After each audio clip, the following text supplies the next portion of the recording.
서울 내에 있는 7억대 단지들을 한번 소개해 보려고 합니다. 사실 서울에 7억대 단지들이 정말 많이 있어요. 그리고 서울의 그 7억대 단지들을 찾는 것도 그렇게 어렵지가 않습니다. 그냥 네이버 부동산 들어가서 뭐 원하는 평형, 금액, 세대수 설정하면 전국에 있는 7억대 아파트가 뜹니다. 여기서 중요한 건 우리가 뭐 7억대 아파트를 아는 게 중요한 게 아니라 그 7억대 아파트 중에서 어떤 아파트에 투자하고 내 집 마련하는지가 훨씬 더 중요한 문제잖아요.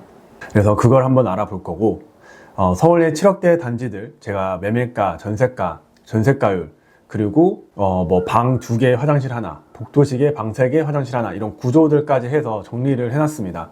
그래서 필요하신 분들은 아래 링크에서 다운 받으시면 되겠습니다.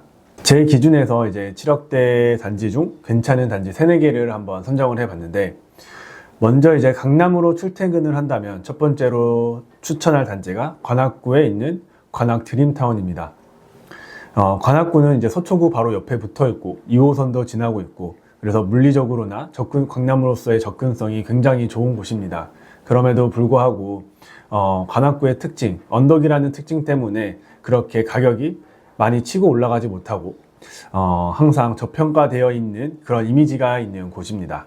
그리고 관악구에는 아직 대단지의 신축, 그런 평지의 대단지 신축인 단지가 없다는 점이 특징이고, 그나마 서울대 이편한 세상이 1000세대가 넘는 신축 단지이지만 그런 거주 선호도로서 봤을 때는 그래도 관악 드림타운이나 벽산 블루밍이나 부산 이쪽이 조금 더 낫다고 생각을 합니다. 왜냐하면 이쪽은 관악구 내에서 제일 선호하는 구암초, 구암중을 보낼 수 있는 학군이 형성이 되어 있고요. 그리고 이제 관악 드림타운 바로 앞에 있는 동천 재개발 4-1-2 힐스테이 관악이 입주를 앞두고 있습니다. 그리고 바로 옆에 있는 4-1-3도 사업 시행 인가까지 끝났고 머지않은 미래에 이제 새로운 아파트로 들어올 곳이기 때문에 그렇게 다 주변이 형성이 되면 환경적으로나 분위기적으로나 훨씬 더 좋아질 곳이라고 생각을 합니다. 관악 드림타운 역시 단지 내로 들어가면 이제 언덕에 위치해 있습니다. 그래서 뒷동으로 갈수록 언덕이 심해지고 가격이 저렴해집니다. 그래서 매물을 볼 때에는 앞동에 있고 그래야 그나마 뒷동 대비 좀 저렴한 그런 물건을 매수를 하는 노력을 해야 된다고 생각을 합니다. 그래서 강남까지 30-40분이면 충분히 갈 수 있는 곳이기 때문에 저는 이 관악 드림타운이 가성비 있는 지역이지 않나 생각합니다. 현재 24평 기준으로 했을 때 매매가가 7억 중반에 나오고 있고 전세가 한 4억 이 정도에 나오고 있어요. 그러니까 투자를 할 경우에는 이제 힐스테이트 관악이 곧 입주를 하기 때문에 이제 전세를 맞추는 거에 좀 부담이 있을 수 있지만, 향후 미래를 봤을 때에는 이 지역도 전세가가 충분히 오를 수 있는 지역이기 때문에 투자로서도 괜찮을 것 같고, 내 집 마련을 하기에도 가격적으로 그렇게 큰 부담이 되지 않는 선이라고 생각을 합니다. 그리고 이제 다음으로 중심 업무지 광화문으로 출퇴근하시는 분들에게 추천할 만한 단지는 서대문구의 인왕산 현대나 홍전 현대 이 두 단지가 괜찮은 가격대인 것 같아요. 현재 두 단지 모두 7억대 중반에 나오고 있고 전세가도 이제 4억 중반에 나오고 있습니다. 서대문구 같은 경우 이제 서대문 3호선 라인을 보면 이쪽도 양쪽으로 이제 산이 있어서 이제 확장성이 부족하고, 그리고 언덕이라는 특징이 있습니다. 그래서 그러니까 뭔가 주거지가 형성이 될 때는 이제 확장성이 돼야 뭐 상권도 들어오고, 상권이 들어오면서 이제 학군도 갖춰지고 그렇게 되는데, 이 지역은 산으로 둘러싸여 있기 때문에 그런 확장성도 부족하고 빈 땅도 많이 없기 때문에 그런 점이 좀 단점으로 지적이 되고, 그리고 구도심이기 때문에 학군도 그렇게 좋지 않습니다. 뭐 초등학교까지는 보낼 수 있지만 중학교 이후부터의 학군이 조금 아쉽다는 그런 단점이 있고, 그래도 이쪽에 인왕산 현대 쪽은 인왕산 현대 옆쪽에 해링턴 플레이스가 들어왔어요. 그래서 그 주변 자체도 조금 더 좋아졌고, 그리고 앞쪽으로 이제 홍대 3구역도 들어오게 되면은 주변 환경이나 주변 분위기 자체도 많이 괜찮아질 거라고 생각을 해서 그런 점도 괜찮을 것 같고, 교통이 너무나도 좋은 곳이기 때문에 경복궁 강화문까지는 뭐 30분 이내로 충분히 갈 수 있고, 강남까지도 1시간 이내면 충분히 갈 수 있는 곳이기 때문에 이 정도 가격은 저는 나쁘지 않다고 생각을 합니다. 예전 영상에도 찍었지만 은평구의 뭐 백년산 힐스테이트나 그리고 불광역 안쪽에 있는 현대홈타운이나 레미안 이런 단지들도 다 7억대에 나오고 있습니다. 그래도 이쪽이 24평 단점이 복도식이에요. 방 3개 화장실 하나지만 그래도 위치적인 면이나 교통적인 면을 봤을 때는 그래도 나쁘지 않은 단지라고 생각을 합니다. 서울 중심지랑 훨씬 더 가깝고 앞으로 그런 환경이나 분위기 자체도 바뀌는 곳이기 때문에 나쁘지 않다라는 생각이 들고 가격적으로 괜찮은 곳이라고 생각을 합니다.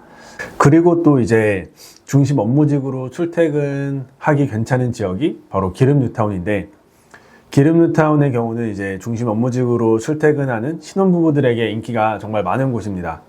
기름 뉴타운 내에서는 6단지가 제일 선호되고, 그 이유는 이제 평지이고 기름역이랑도 제일 가깝기 때문에 기름 뉴타운 내에서는 제일 선호되는 곳이고요. 그래서 가격도 제일 비쌉니다. 24평이 지금 9억에 나오고 있고, 33평이 그 앞동 기준으로 해서는 12억까지 나오고, 뒷동으로 해서는 한 10억까지 이렇게 나오고 있습니다. 반면에 이제 6단지 건너편에 1단지가 있는데, 1단지도 여기랑 가깝지만 단지 내로 들어가서 보면은 이제 경사가 심해요. 그래서 이쪽도 경사가 언덕이라는 점 때문에 가격 차이가 많이 난다 라고 봐주시면 될 것 같고, 그래서 24평이 8억 초반에 지금 거래가 되고 있고, 저층은 7억대로 나오고 있습니다. 근데 지금 1단지 같은 경우가 8월 이후에 이제 거래가 안 되고 있어요.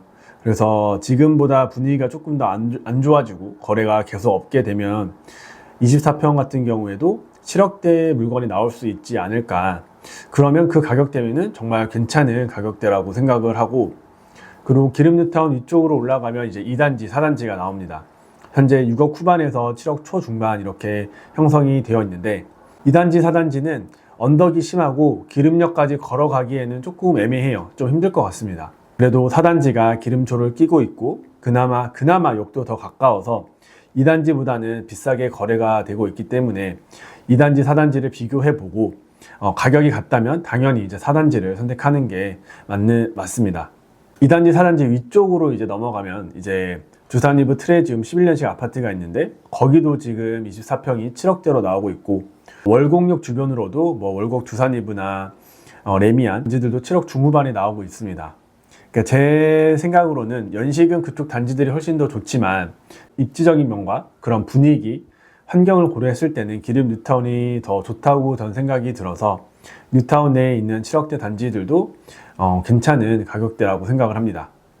그리고 이제 다시 또 강남으로 출퇴근할 수 있는 곳 중에 송파구에 있는 이제 거여 5단지도 가격이 지금 7억대라서 괜찮은 가격대인 것 같아요. 이제 거여 마천 지역이 주변 정리가 아직 좀 덜 되어 있고 교통이 막 그렇게 좋지는 않습니다. 그런데 이제 거여 마천이 재개발이 진행이 되고 앞으로 그 재개발이 끝나게 되면 사람들의 그런 선호도나 사람들의 그런 기준 자체도 바뀔 수 있고, 그리고 또 여기 위례랑 연결되는 트램도 들어오거든요. 그래서 뭐 거여 마천에 있는 사람들이 위례 쪽으로 넘어갈 수도 있지만 위례에 있는 사람들이 이제 거여 마천 쪽으로 올 수 있는 그런 상권이나 그런 분위기가 조성이 될 것 같기도 해서 이쪽도 앞으로 조금 더 지켜보면 더 좋아지지 않을까 그런 생각이 들고, 이쪽은 거여 1단지에서 6단지까지 있습니다. 그래서 1단지나 4단지 같은 경우에 24평이 복도식 방 3개 화장실 하나 구조인데, 여기는 이제 8억 후반에서 9억까지 나오고 있어요. 근데 이제 5단지 같은 경우에는 방 2개 화장실 하나이기 때문에 당연히 1단지나 4단지보다는 가격이 저렴합니다.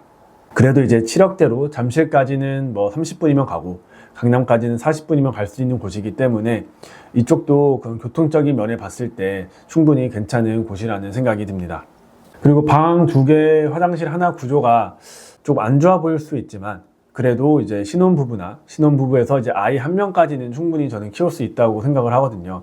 신혼부부들이 이쪽에 시작을 해서 이제 이 집을 디딤돌 삼아서 한 단계 더 나아갈 수 있는 그런 곳이 되지 않을까라는 생각을 합니다. 그래서 이쪽에서 시작을 해서 돈을 모으고 공부를 해서 뭐 가락동이나 방이동으로 이제 점프를 하는 그런 노력을 하면은 굉장히 좋을 것 같다라는 생각을 했습니다. 그래서 오늘 7억대 단지를 한번 알아봤는데, 물론 지금 살펴본 단지들이 다 단점들이 한두 개씩은 다 가지고 있는 단지들이에요. 그래도 업무 지구와의 그런 접근성이나 교통이 그래도 괜찮은 곳이기 때문에 이 정도 입지에 이 정도 가격이면 저는 충분히 괜찮다라고 생각을 합니다. 오늘 원래 제가 항상 임장을 할 때 카메라를 들고 그 지역에 가서 뭐 설명도 하고 그렇게 하는데, 요즘에 날씨가 너무 추워서 일단 입이 얼어요. 그래서 발음도 뭉개지고 말도 잘 안 나오고, 그리고 손도 너무 시려워서 한번 나가서 찍었다가 이건 안 되겠다 싶어서 지금 관악구 쪽에 나왔는데 너무 춥습니다. 어떤 방법을 하면 좋을까 싶어서 이런 컨텐츠를 한번 마련해 봤고, 다음에 좀 날씨가 풀리면 나가서 다시 영상을 찍겠지만 그 전까지는 이런 영상들을 한번 만들어 보려고 합니다. 그래서 다음에는 이제 8억대 단지들을 한번 정리해 보려고 하고, 또 궁금하신 내용이나 컨텐츠가 있으면 댓글로 알려주시면 저도 잘 준비를 해서 한번 준비해 보겠습니다. 네, 감사합니다.